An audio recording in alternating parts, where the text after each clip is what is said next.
This is Innovation Fixation, a series featuring local inventors showcasing the future of technology in our community.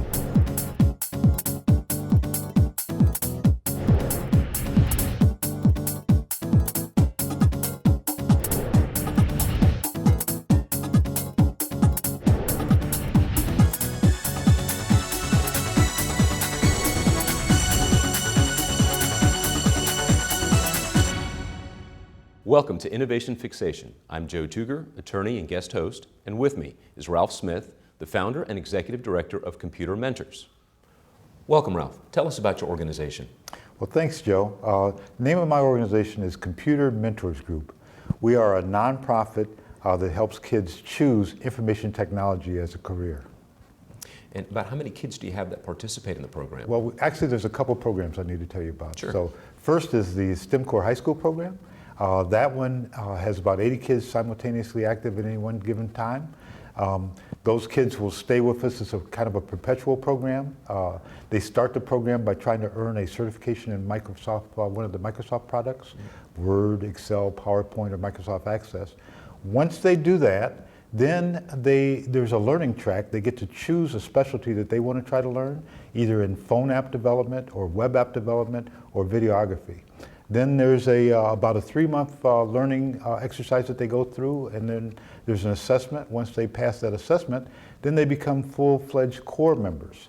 And a core member basically is someone who actually helps the community by doing nonprofit projects. So we solicit, and in fact, all of our nonprofit friends, hopefully they're watching, and they will send us projects for the kids because they will actually help us train kids in information technology.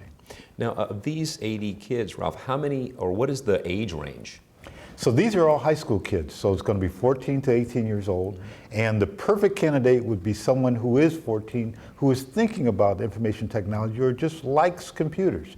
And that kid would come join our club and could stay a member until they graduated from high school at age 18. Oh. Now, how did you get the idea to start the mentor program?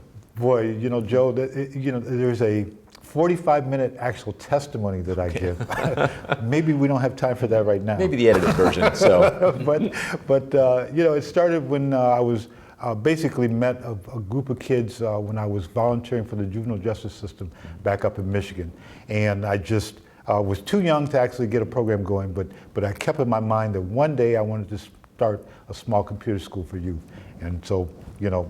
Fast forward here to Tampa, back in 1997 is when we got the first opportunity to actually make that dream a reality. That's great. Now, do you have any partners that work with you in the program? Oh, absolutely. In fact, we consider all the nonprofit community a partner in that, you know, we're hoping that they will submit projects for the kids to work on because they're the ones who really are giving the kids real life experience and things, you know. So we will build them a website. We will do databases for them. We will do a thank you video or any other kind of informational video that they would like. We would do phone apps. So if they want to keep track of volunteers and you know, make it easier for volunteers to track their time, they can do that with a phone app. So you know, they're definitely one of our, you know, the people that we consider our partners. Now, how are the students selected to participate in the program? The students basically self-select themselves. You know, we do recruitment events like right now at the back to school time. We'll host tables and tell people about our program and hope that the parents will then sign their kids up. But we accept any kid. In fact, we have multiple locations. So right now we're at the Brandon Rec Center a couple of nights a week. We're in Waimama, Florida, you know, a couple of nights a week. We're at the UACDC a night a week. We're also at the Hive, downtown library at the Hive. And then we have our primary spot, which is East Tampa. So we try to make it convenient, you know, that anybody can participate, and there's no restriction of any kind for anybody that wants to enroll. We do have some restrictions from the standpoint that we do try to serve a high population of low-income people. And so, but if you're not low-income, you can still join. It's just some of the benefits, you will not receive the same exact benefits. Now, and because it's targeted for more of the low-income students, is there any cost associated to the students or their family to participate? Absolutely no cost whatsoever. That's great. We used to do a $20 registration fee, but that's kind of fallen by the wayside. So yeah, no cost, absolutely. Now, what about plans for the future? Expansion, perhaps?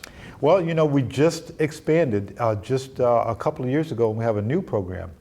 To try to help us recruit high school kids, we now have a middle school program. That middle school program is called Kids Code, and it basically is exactly what it says, and that is teaching middle school kids programming. So it has in fact, we're really excited that this fall we're going to be hosted at the Sulphur Springs K-8 school.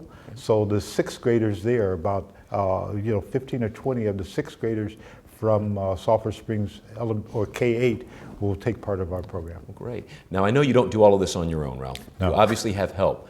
And do you have other mentors that participate in the program that help with the kids? Absolutely. The organization, there's about 15 of us right now. At least half of those are mentors, what we consider mentors. We seek some volunteers. In fact, if other IT people are hearing this and they want to encourage kids to go into IT as well, we would love to have them come in and mentor and share their skills with the kids. But we weren't able to get as many volunteers as we would like, so we have actually hired our own mentors.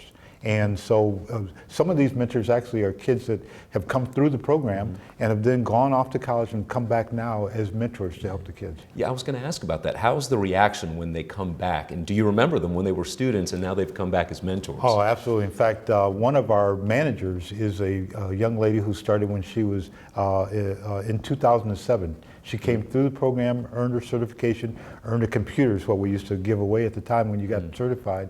And then, we used to use our students used to actually do adult training. And so she was one of our adult trainees. And then as things kept on, as she matured, she became one of the mentors for the kids. Oh, that's great that they come back and give back to what they benefited from when they were students. Absolutely. Yeah. Well, that's great. If people want to learn more, if our viewers want to learn more about Computer Mentors, what exactly do they need to do? How do they get more information? So to enroll kids or to sign up, to contact us, you go to our website, which is www.computermentors.org, or call our number, which is area code 813-236-1191.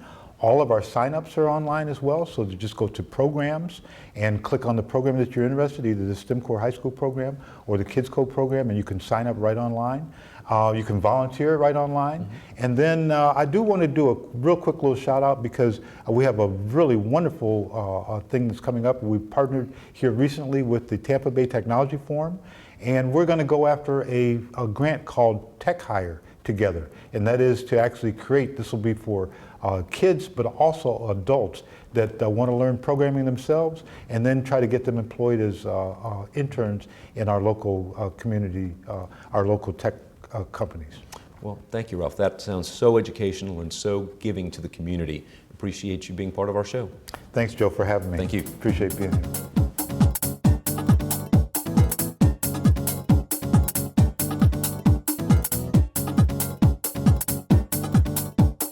If you'd like to be featured on Tampa Bay Community Network, please call 813-977-5200 or visit tbcn.org.